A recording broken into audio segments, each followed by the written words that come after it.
How many of you want to make a positive impact? Or even want to change the world? There certainly seems to be a lot of things that want to change these days. There's a reason that the HBO sitcom Silicon Valley joked that every app startup wanted to use their platform to make the world a better place.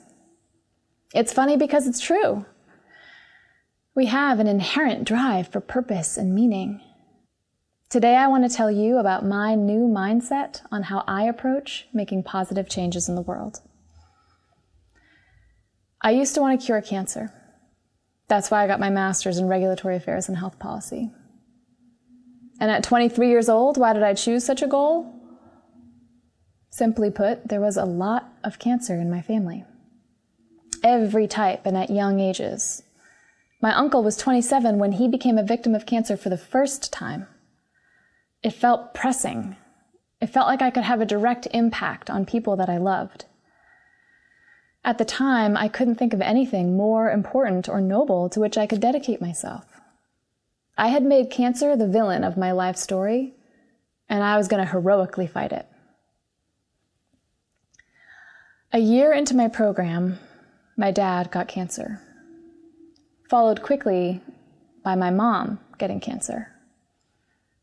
My mom survived, thankfully, and my dad died in the spring of my last semester. The traumatizing loss of my father resulted in my becoming disillusioned with the medical system. The chemo didn't help him, it hurt him. I felt derailed. I had lost my dad, and the collateral damage was I had lost the inspiration for my career. I decided that I could have a greater impact on fighting cancer if I focused on preventative care. I shifted to the natural products industry and nutrition. I became obsessed with health and wellness. In a frantic attempt to avoid getting cancer myself, I actually convinced myself that enough green juice and CrossFit would save me. Fast forward a few years, I was doing a workout in a park down the street from my house, and I got the world's #1 herbicide near my face while doing push-ups, and I had a life-threatening allergic reaction. So, I looked into it. Guess what some data showed was a risk of exposure to that herbicide? Cancer.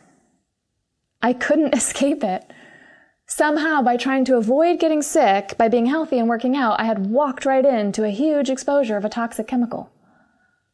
I had found a new villain in my story. The chemical companies. I dedicated my life and my career to shifting the agricultural system away from toxic chemicals and towards regenerative agriculture.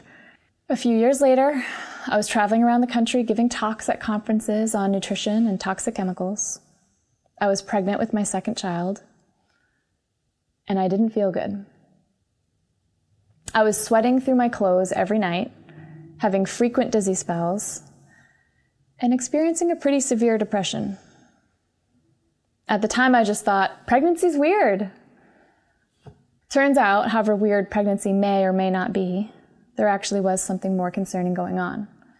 You may be thinking, why didn't I see a doctor? And the truth is, I was in deep denial, and I had managed to bury my concerns under a thick layer of stretch marks. I had blinders on around the very thing I was obsessed with. When I was 2 weeks postpartum, I got diagnosed with cancer. I'm going to hit pause for a second here. This is the audience participation part of the talk. I want you to take note of the thoughts and feelings that are moving through you in this moment. I was 32 with 2 young boys, and I had cancer. As that lands on you, just notice what you're thinking about. It landed on me like a thud. I have cancer. And it was at that exact moment that I woke up. What do I mean by wake up? As a part of a leadership training program at work, I'd become aware of the concept of victim consciousness. This concept was introduced to me by my coaches at the Conscious Leadership Group. And what do I mean by victim consciousness? It's the idea that we're often walking around with a sense of victimhood without really realizing it. It's actually completely normal. Victimhood is simply a state of consciousness or a mindset. It's a way in which we experience life as happening to us. We're at the effect of the world, our parents, our significant others, or lack thereof. Our children, our world leaders, our bosses, our homework, our medical diagnoses. Anytime we're living in victimhood, we're triggered, we're closed. We want to be right about things to make us feel like we're in control. We look around and we see problems that need solutions. Things feel serious. Serious as cancer. At the Conscious Leadership Group, we call this being below the line. This concept immediately resonated with me. I took my health seriously and my job. Your dad dying when you're 25 is serious. There's a reason people say serious as cancer. And I realized that my whole life seemed somewhat serious to me. And it was at this moment that I realized all along through my whole life and career, everything I was doing, working in medicine, nutrition, fighting toxic chemical companies, I was doing all of it in large part because of my fear. And if I'm really honest with myself, I wasn't just scared. I was terrified. Below the line, we're closed, we're defensive, we're in a state of threat. And the job of the mind is to scan for threats, to keep us safe. It's honestly how we stay alive. But when we're scared, we have stress hormones running through our body and our brain. We literally aren't in a brain state that supports curiosity and openness and creativity, which come in pretty handy when you're trying to change big stuff in the world. And with my cancer diagnosis, I started to realize how much of my life I was living below the line. A researcher in the 70s named Stephen Karpman studied and mapped victim consciousness. And he identified 3 different personas that live below the line. It's really 3 different flavors of victimhood. The victim, the villain, and the hero. And he calls it the drama triangle. The victim says things like, "It's hard, I can't, this isn't fair." The victim sees a person, circumstance, or condition outside of themselves as doing something to them that causes the victim's life to be how it is. In victim, we feel powerless. The villain blames. The villain says things like, "It's his fault, he did it wrong." It blames other people, the world, or you can even blame yourself by saying things like, "I shouldn't have done that, I'm not a good person." The job of the hero is to seek temporary relief, and the key word is temporary. The hero wants themselves and others to always feel okay, so they do or say things to try to remove tension, even if it doesn't really solve anything. Heroes say things like, "No, I'm fine, everything will be okay, don't worry, it'll all work out for the best." Or they can become martyrs, seeing everyone as victims who need their help, taking on things for other people at the expense of themselves. "Oh, well, no one else really knows how to do this work, so I'll just do it all." Think back to when I asked you to take stock of your thoughts and feelings after I told you about my cancer diagnosis. What was running through your mind? Were you in the drama triangle? Maybe you had some villain. "What's wrong with her? Why didn't she go see a doctor sooner? Is she an idiot?" Or maybe some hero. "We need to help this poor woman." Or maybe you had some victim. "This is really hard to listen to." Or maybe you said something like, "This is getting a little intense. I think I'm just gonna tune out for a minute and think about my grocery list." Which is a way that we hero ourselves. Any judgment, like, "Why is she up there trying to get us to feel sorry for her?" These are all examples of below-the-line thoughts that we have from the drama triangle. Let's go back to the moment I found out about my cancer. I was lying on my side in a medical bed, naked but for a soft and worn-out hospital gown. I was receiving a colonoscopy, one that they couldn't perform while I was pregnant, and I opted to have the procedure without any sedation because I was nursing a newborn. So I was wide awake when the doctor and the 2 nurses got up near the junction of my small and large intestine and saw a tangerine-sized tumor. All of a sudden, the room got very quiet. And I asked what was going on, and nobody answered. And then, when the procedure was complete, my doctor insisted that we wait for my family members to arrive before we discussed the findings. Over that next hour, about 1 million thoughts ran through my head. And because the drama triangle concept was fresh for me, I saw myself doing the drama triangle dance in real time. I saw myself being the villain, blaming and criticizing the doctor for how he handled telling me, forcing me to wait and giving me the silent treatment. I saw myself jump into hero mode with my family, assuring them that everything would be fine, even though I had no idea whatsoever if that was true. And I saw myself as a victim. I'm 32 years old, I have a 2-year-old and a 2-week-old, and I have cancer? Why me? My awareness soared up. It's like I was truly seeing myself, observing myself for the first time. And I thought, oh, I'm in the drama triangle. And I had learned that there's actually nothing wrong with that. It's to be expected. But all it really means is that I'm just really, really scared. I'm constricted. I'm below the line. And I breathed a few breaths of acceptance for myself.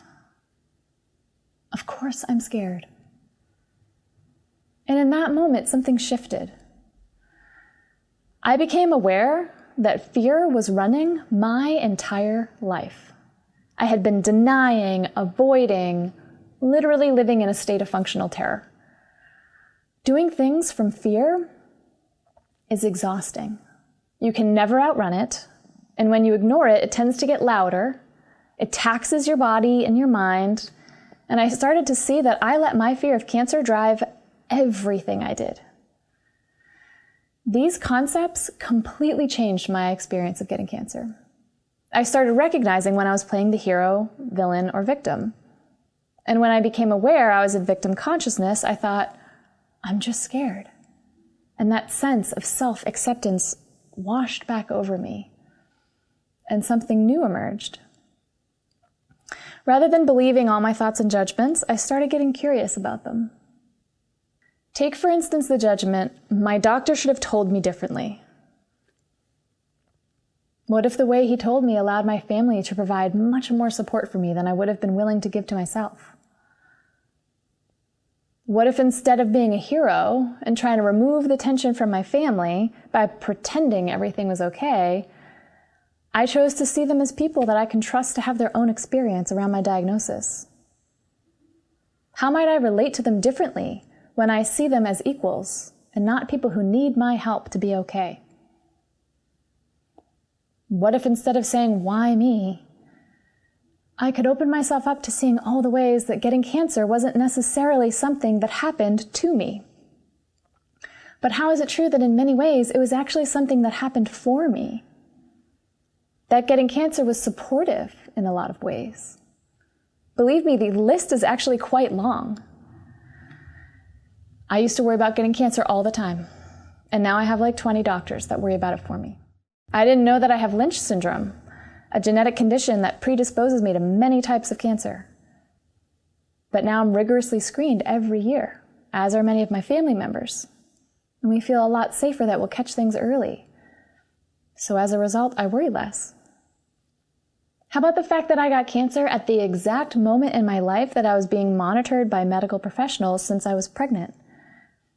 So we caught it in time. What if cancer wasn't a problem for me, but an opportunity for me to learn and grow and evolve? Now I mostly notice how getting sick and getting a really clear understanding of the costs of ignoring symptoms and information from my body taught me to trust my body and listen to it well. And I can't tell you how much that has served me. Now I find myself in deep appreciation of getting cancer. When I shift out of victim consciousness, I'm above the line about getting cancer. I'm in creator consciousness.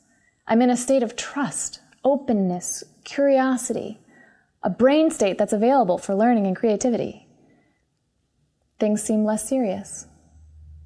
None of this is to say that there are not real victims in the world. There are. And this is not to say that suffering isn't real. It surely is. And through all of it, there's always a place where we have some agency and choice. Even with all of the challenges that are happening in the world right now, for each of us, the state of our own consciousness is actually something that we do have agency over. To me, that is very empowering. I'm still interested in creating change, but I realize that those changes begin with myself and how I relate to the world around me. And maybe not so surprisingly, now when I endeavor to create lasting change from above the line, I'm more creative and I have more gratitude. I'm not fighting against reality, I'm moving in concert with it. I'm here to tell you that how we relate to the challenges of the world is just as important as the changes that we want to make. This one moment, when my doctor told me the news, has become a catalyst for me.